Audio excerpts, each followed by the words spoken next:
I'm just proud of these guys. Obviously, it's always tough when you end the season. Everyone's season ends at some point.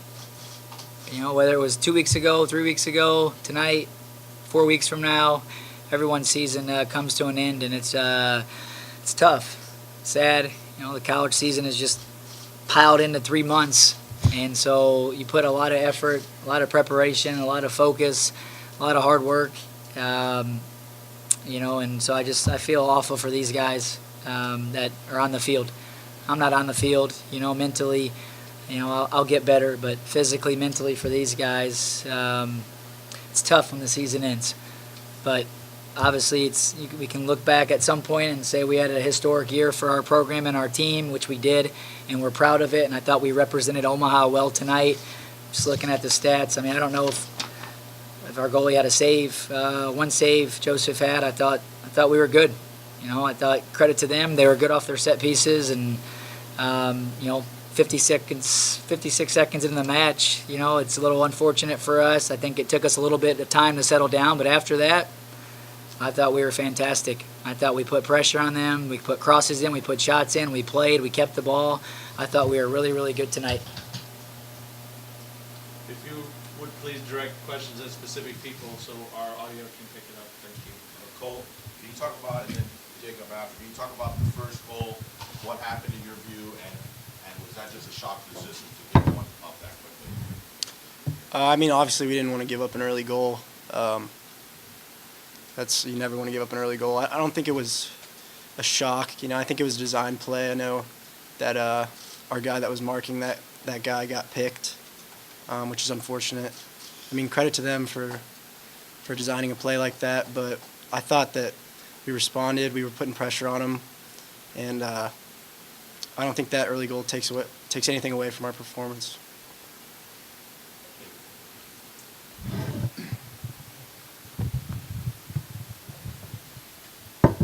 I think what Cole said is pretty accurate. I think it was the first 50 seconds of our first national championship game, and I think that definitely woke us up in some regard, and I think it kind of took us aback.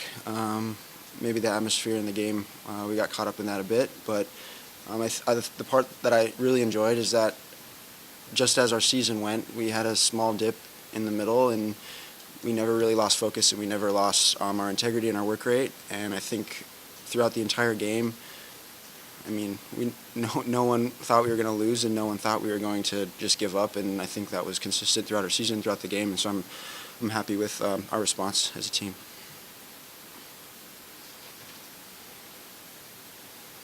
Coach Mims, with such a historic run this season, led by a great group of seniors, what does the future of Omaha men's soccer look like? Future's bright because of those seniors. The seniors put in the groundwork, and I think the future is very bright. I think at one time tonight we had maybe 4 or 5 freshmen on the field and 4 sophomores on the field. So we were pretty good.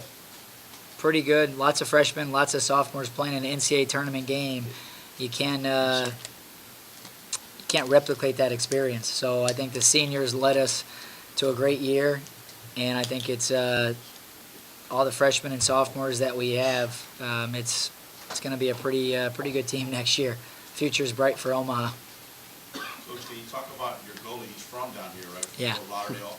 How do you fault him on any of those 2 goals, and how do you assess his performance? I thought he was very, very good. Obviously, like Jacob mentioned, I think first tournament game, and you're very excited. You're pressing, and we fouled a couple of fouls early on. It cost us a free kick, but no, it's a great service from them. What a great header! I don't know how many goals 13 has this year. It was a great goal by him, great service. The second one was a great ball. I think it skipped in. They had hard runs, so I don't think Joseph's at fault for either goal. And I thought he was good with his feet, kept the ball going. He's like a quarterback back there. He plays well, and I think for him to come back to his hometown, I told him his fans and his family and his friends will be proud. We haven't been down to Miami before, and I know there's a lot of Miami kids, a lot of club players, high school players that probably came to this game, and people don't know Omaha. It's a Midwest team, and they probably like to see what that team's all about. And I think they saw a team today that played the game. We played quickly. We played at a high tempo. We kept the ball. We pressured well. And I think all the fans that came to the game, I told Joseph, they're going to be really, really happy because, he was never able to show off his team. And to get down there tonight and show off the way we did, the result didn't go our way, but I think Joseph will be more disappointed than anybody. He's a very competitive goalkeeper, but Joseph's had a fantastic year, and I thought his leadership again tonight was very good. As Jacob said, some teams, after a couple early goals like that may fold, and I thought we got back in the game and had a lot of the game after that. So I think that's a credit to Joseph keeping everybody focused in our leadership. To answer your question, I think number 13, that was only his second career goal. Yeah. Yeah. So, or I didn't look that way. Anybody else? Jacob, now that your time at UNO has come to an end, what would you like Maverick fans to remember you by? Oh man, I don't necessarily want people to remember me as much as what we did this year as a group. I'm just so happy and so fortunate to be a part of it. I love these guys and I love what we accomplished this year. Yeah, it's not really an individual thing for me, and so I'm happy I got to be a part of it for sure. But if I didn't play at all this year, I would be just as thrilled that we were able to come down to Miami and win our conference in a shootout. And for me, those are things I'm never going to forget. And I hope that all the freshmen and sophomores on the field, they embraced this year and they stepped into roles that are really hard. And you don't know what you're going to get when you're a freshman and sophomore. You don't really know what games are going to be like and what playing in front of 7,000 people is like. And then they've embraced it and they've been unreal. So I'm just excited to watch them in the next couple of years. That's about it. One more question for Cole. As co-captain and the anchoring midfielder for Omaha, what is something you and your teammates are going to work on in the offseason to focus on to ensure that you guys return to the NCAA tournament next year? Well, I really want with these seniors leaving and the ones before them, they set up a culture, and I just want to maintain that culture, that hardworking, get stuck in that culture, and as long as we stay to that, we keep getting better every single year. We keep going further. Obviously, we'll all work on our individual skills and what we need to get better at individually. But I think if we keep that culture, this program will always be successful. I got one more before you get to the coach and maybe for the players as well. Yeah. Patino came in here, I think, leading the nation in goals per game, kept them off the scoreboard, scorecard. How did you do that, and what did you do against them that worked? Oh, I think, you could tell that. Obviously he's a great forward. He's a handful, and he had a couple chances early. But I think looks like 0 shots. The center backs are good. Our back line's good. We've played against a lot of great forwards this year. We've played against, I think, 7 probably All-American forwards this year. Just happened to be one of those schedules where every team we're playing has a center forward that's an All-American. So I think we've had some experience playing against those guys. But I think it's a credit to the team. Kevin's done a great job with this team.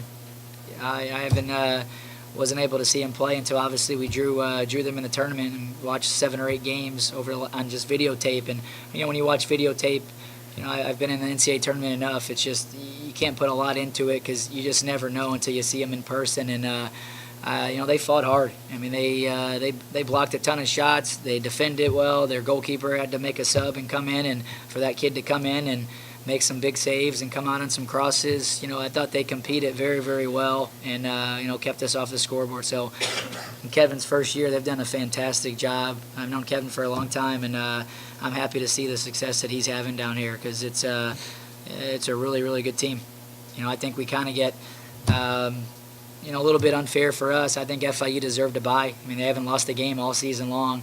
I've seen 7 or 8 games on tape. They look incredible, and I think they're putting us 2,000 miles away. So it was definitely a tough draw for us for our first game. But shoot, you know what? Great playing surface, 72-degree weather, great crowd tonight. All the people at FIU did a great job hosting us. So I couldn't ask for actually the game day experience. It's just it's a good team we drew. You get to this point, you're going to play a good team. So we wish them best of luck for them. But I think, like Cole said, the bar set. Our expectations now are to win the conference, get to the NCAA tournament. Now win a game. I think each year we've raised the bar.